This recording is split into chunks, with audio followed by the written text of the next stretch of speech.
We are in the underground crypt down below one of the churches in the center of Rome, Santa Maria in Via Lata. And this underground crypt is thought to be one of the places where Peter first and then Paul and their collaborators, Mark and Luke, stayed when they came to Rome. This church is a little bit further away from the Jewish ghetto. Since Peter had been imprisoned in Jerusalem 3 times, he preached to the Jews, but he would have preferred to live in a little dwelling in the area of the Gentiles. So that's one of the reasonings why this place was considered to be St. Peter's first dwelling in Rome, and then also St. Paul when St. Paul arrived to Rome. And we see here, in fact, this bas relief of the Baroque era with St. Paul, the sword, St. Peter with the keys, St. Luke writing the Acts of the Apostles. This is the place where St. Luke would have written the Acts of the Apostles. It's the place where St. Paul wrote 3 or 4 of his letters.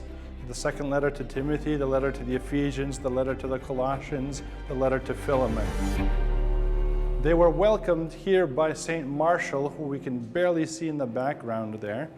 Martial welcomed them into his home here, and then he was converted by St. Peter and baptized by St. Peter and wound up becoming one of the first bishops. He was sent to Limoges in France. So it's a pretty special place when you think about the presence of the apostles and all of the magisterial teachings that they handed down to us through the letters that were written here.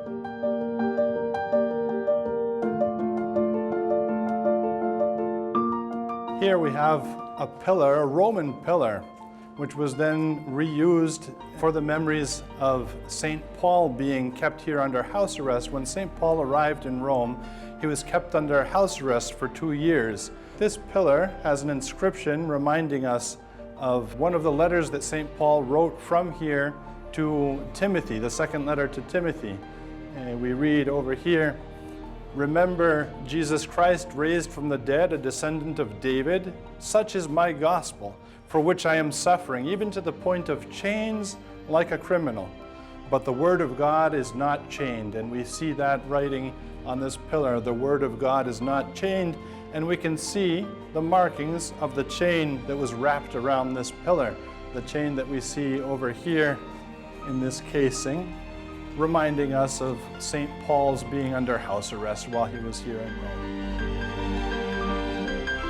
There's also an ancient well here, fairly deep well. This is where the chain was found, and this shows us this was an old dwelling place originally, a Roman domus, so very well a place where Peter and Paul and Mark and Luke could have lived. And at the same time, it was then used by Peter and Paul to baptize the first Christians in Rome.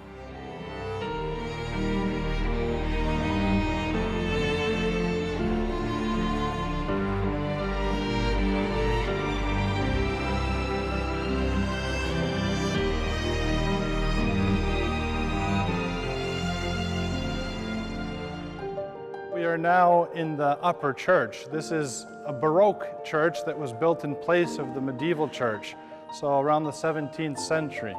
At the very center of the church, we find this icon of Mary, 12th century icon, which, however, goes back to the tradition of St. Luke, who painted the first icons here in Rome, perhaps in this very dwelling.